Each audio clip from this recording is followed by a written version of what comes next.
Today's Gospel, Sunday, February 9, is taken from St. Luke. While the crowd was pressing in on Jesus and listening to the word of God, he was standing by the lake of Gennesaret. He saw two boats there alongside the lake. The fishermen had disembarked and were washing their nets. Getting into one of the boats, the one belonging to Simon, he asked him to put out a short distance from the shore. Then he sat down and taught the crowds from the boat. After he had finished speaking, he said to Simon, "Put out into deep water and lower your nets for a catch." Simon said in reply, "Master, we have worked hard all night and have caught nothing, but as your command, I will lower the nets." When they had done this, they caught a great number of fish, and their nets were tearing. They signaled to their partners in the other boat to come help them. They came and filled both boats so that they were in danger of sinking. When Simon Peter saw this, he fell at the knees of Jesus and said, "Depart from me, Lord, for I am a sinful man." Her astonishment at the catch of fish they had made seized him and all those with him, and likewise James and John, the sons of Zebedee, who were partners of Simon. Jesus said to Simon, "Do not be afraid. From now on, you will be catching men." When they brought their boats to the shore, they left everything and followed him. The Gospel of the Lord. Today's faith-food reflection is from Father John Morota of Diocese of Parañaque. The power of God's Word. Ano kaya ang dahilan kung bakit naghimala si Jesus ng napakadaming huli ng isda? May kinalaman kaya ang mga nagsisiksikan tao na halos maipit si Jesus dahil sa kanilang pagkagutom sa salita ng Diyos?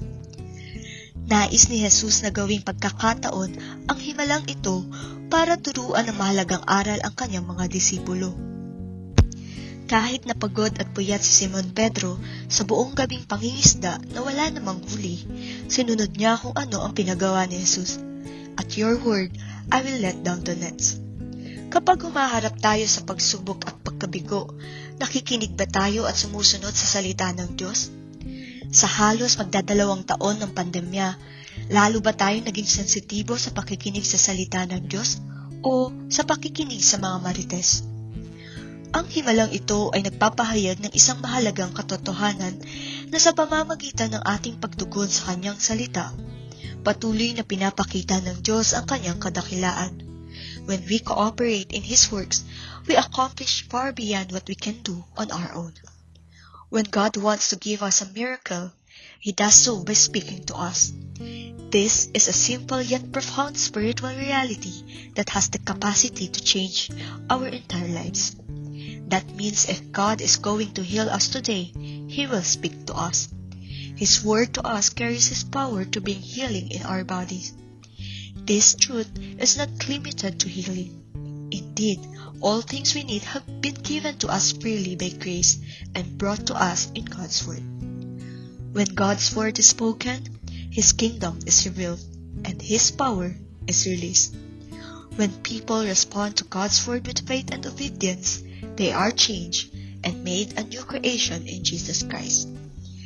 2 Corinthians 5 verse 17. Let us pray. Almighty God, in you are hidden all the treasures of wisdom and knowledge. Open our eyes that we may see the wonders of your word, and give us grace that we may clearly understand and freely choose the way of your wisdom. Through Christ our Lord.